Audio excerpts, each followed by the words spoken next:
Hey, hello there, welcome back everybody to the brand new video. So ever since I heard Bad Boy by Red Velvet, I've been wondering why? Why is the song so good? And today, hopefully we're actually get an answer to this question. So the video that we're going to be watching today is called The Making of Red Velvet Bad Boy with the Stereotypes Deconstructed. So it's a video by Genius, and if I remember correctly, Genius do these like singing interviews as well, and this one is gonna be, so the Stereotypes, apparently it's this group of producers who made Bad Boy, and it's gonna be showing us the music production side of things of the song Bad Boy. Very, very interesting. I am personally pretty interested in music production.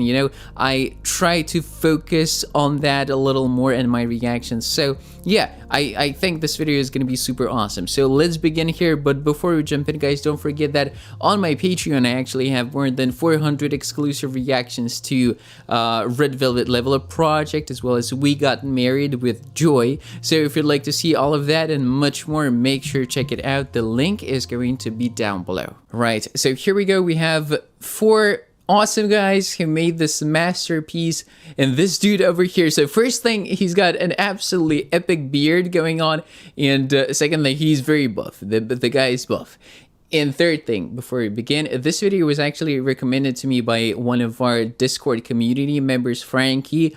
Thank you so much. Man, it's been a very long time since you actually recommended this video to me, but I remembered. I remembered this whole time, and now I'm finally doing it. So let's go. The chemistry between us is like a 4-tier filter. Having other people that you trust and respect, it just helps drive where that track is going. A lot of different things that we all have different strengths in that as a collective is bigger than just, make Oh, so these are things that we all have all the records that they produced. As Somebody to Love. I think it's an album, right? It's not a song. Is that a song? a collective is bigger than just, making Chris beats Brown. and being producer. We're trying to handle the business part of the music business instead of just making beats and then going home. Right. Oh, this is gonna be nice. Yes, The Making of Bad Boy. One of the best title tracks of Red Velvet. The way we got into K-pop was we were working with a writer out here. It was the first time we worked with him. And he just out of nowhere asked us, have we ever been to Korea? He ended up introducing us to his manager, who then connected us over to the record label SM Entertainment. K-pop's a little different on how we would approach our beats. I think for us, we base a lot of what we make based off feeling. Not to say they don't, but theirs is they know exactly what they want. You know what I mean? They're like, yo, we want exactly this at this tempo. It's very, very structured. To me, at least, the most important part of a song is melody. That's what's cool about K-pop. That's their most important part of the song. Oh, for sure, man. I can relate because melody is the most important thing for me as well. 100%. Because lyrics are nice, vocals are nice as well, but if it's just vocals without, like, a person can have a very, very pleasant tone, but if the melody on his voice is not going to suit my personal taste, then I'm probably not going to enjoy the song. So for me, the melody in the instrumental and the melody on the voices is by far the most important thing. I think that's why I got into K-pop. That's why I like it so much, and that's why this is the main genre of music. Although K-pop is not really a genre, right? It kind of incorporates many different genres and directions of music.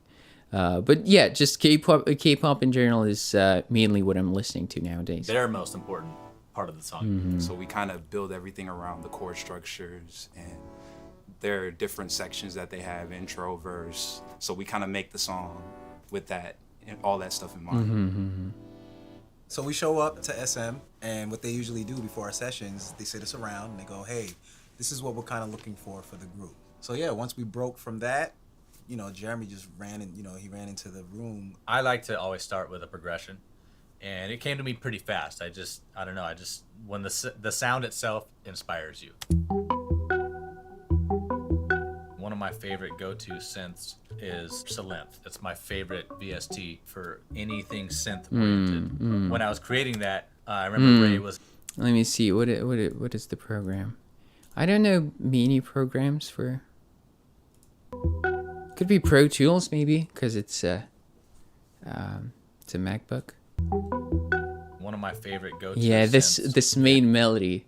This is what catches you. This is what grabs you right away from the very beginning of the song, right? Is Synth. It's my favorite VST for anything synth oriented. When I was creating that, I remember Ray was in the common area, and the doors cracked, and so I just hear a, "That's dope," and I was like, "All right, cool." So I'm onto something. So that's when Ray got up and came in and was looking for a lot of percussion stuff. With the kick, I was trying to find pockets of not you wouldn't obviously go, oh, okay, that the kick's gonna hit at this time.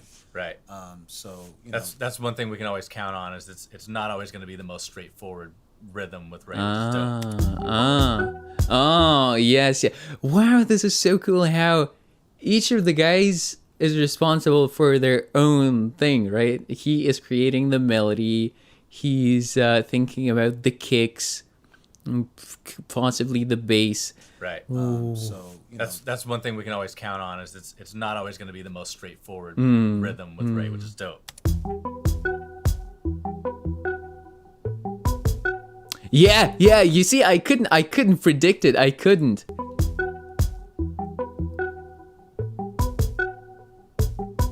Yeah. Time we're in another room working on a different song, I heard what they were working on. So in my mind, there was this loop that I just ran through earlier in the day, and I was like, this loop actually could maybe work for what we're doing. And so went in there and I was like, yo, Germ, pull up this one loop and see if it fits. Once we had that established, we continued on with the bass. In my opinion, Trillion, the quality of their stuff is incredible. Trillion. Yeah, this is what I like, guys. This is what I like a lot. Yeah, the bass. There has to be a good bass in a song for me to like it. Yeah. So everything you've heard. Not always. Not always, but a lot of the times. The bass line, the drums mostly, that crazy melody that Germ came up with too. And at this point, my job is like, damn, this shit, it's about 80% done. So it needs to fill out a little more. So I added a pad.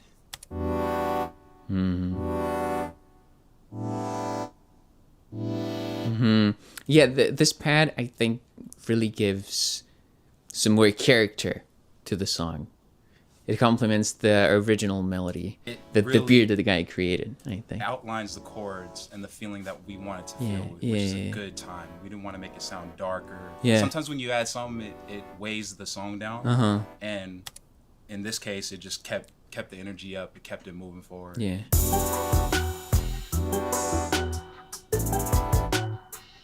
So typically we'll start with making the biggest portion of the song, which is the hook, and then we pick and choose what we take out to create the verse sequence. And for instance, the down hook or the second part of the pre-hook, and it's going to filter building into what is going to be the post hook or the actual hook. And Ray added a snap.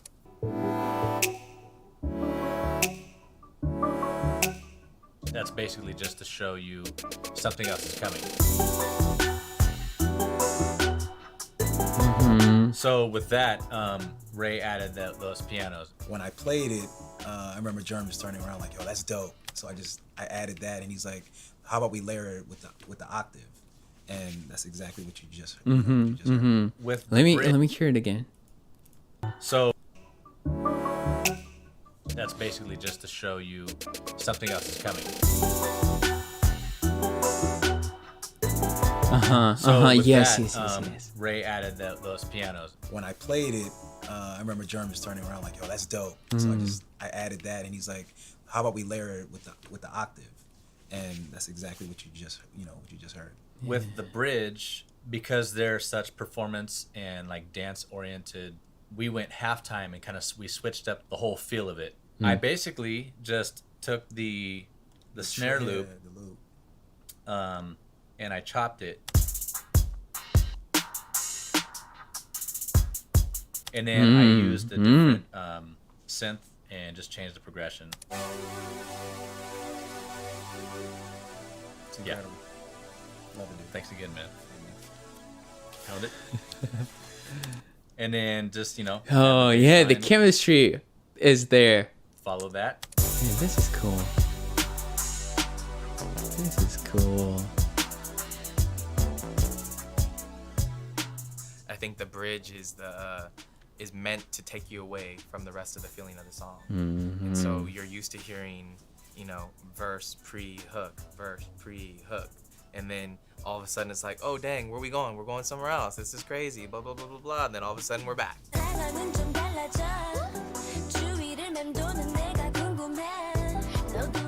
I went back to 90s R&B.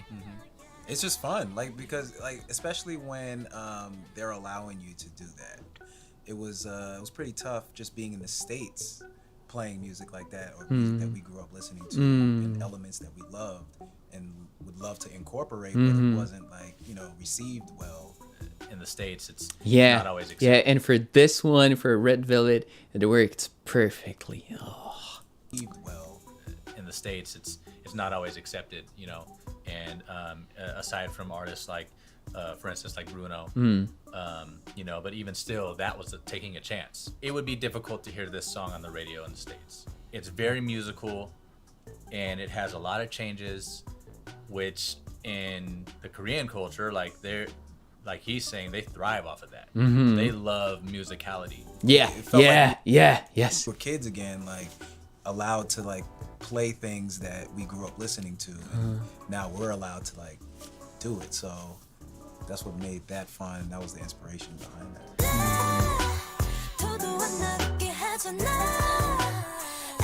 Yeah. Okay, so what do you guys think? I think it was a great, very informative video. You don't really have to know much about, you know, music theory, music production to get what they're talking about. I like that aspect about it as well. So yeah, I enjoyed it very much. Now I just gotta come up with a nice clickbaity title so I can attract more people to this video and get more people interested. So thank you guys so much for watching. Let me know down below if you found this video interesting. I did. And thank you, Frankie, once again for recommending this one to me. And I'll catch you all, Aaron Anderson, my next one. As always, take care, keep supporting Red Velvet, and be just as passionate about what you do as these guys. And love.